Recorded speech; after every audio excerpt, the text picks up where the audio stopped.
Good morning, learners. Our subject for this morning is Science 5 for Quarter 2, Week 8. And our topic is the need to protect and conserve estuaries and intertidal zones.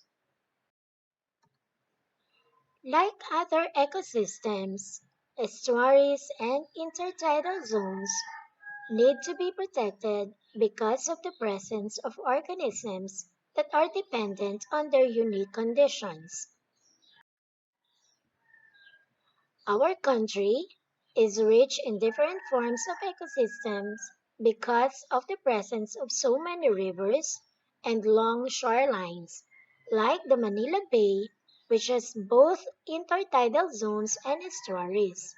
Humans should do actions that will not destroy but support the interactions of the organisms living in the area. There are lots of ways of taking good care of the environment. Remember, estuaries and intertidal zones are important bodies of water because they provide a lot of benefits.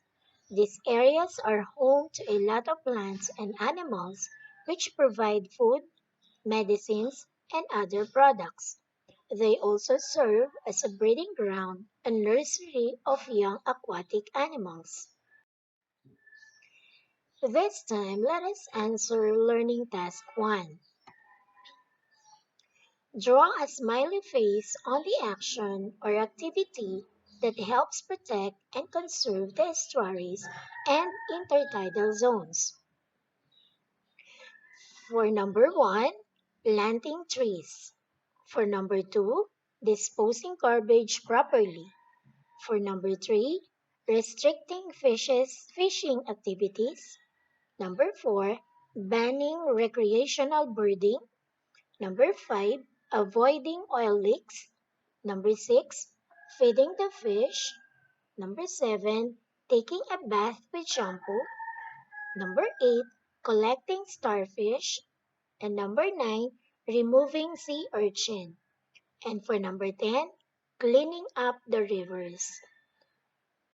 I will give you time to answer this.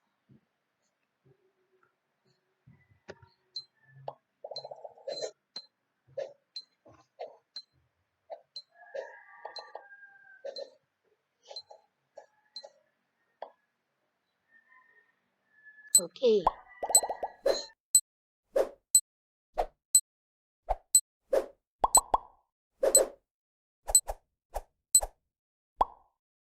so let us now check your answers. So for number 1, the answer is smiley face or happy face.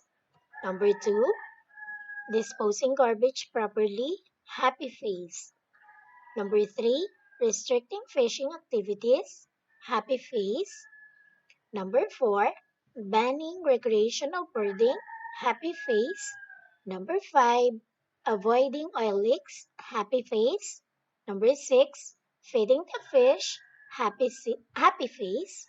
Number 7, taking a bath with shampoo, sad face. Number 8, collecting starfish, sad face. Number 9, removing sea urchin, sad face. And number 10, cleaning up the rivers, happy face. Did you get all the correct answers? Very good. Now let's move on to learning task 2. The diagram shows both food chain and food web in estuaries. Food chain is a series of transfer of energy as the algae can be eaten by small fish and small fish may be eaten by a carnivorous fish. A food web is composed of different food chains. What do you think are the activities that may negatively affect the process of energy transfer? Again, I will give you time to answer this.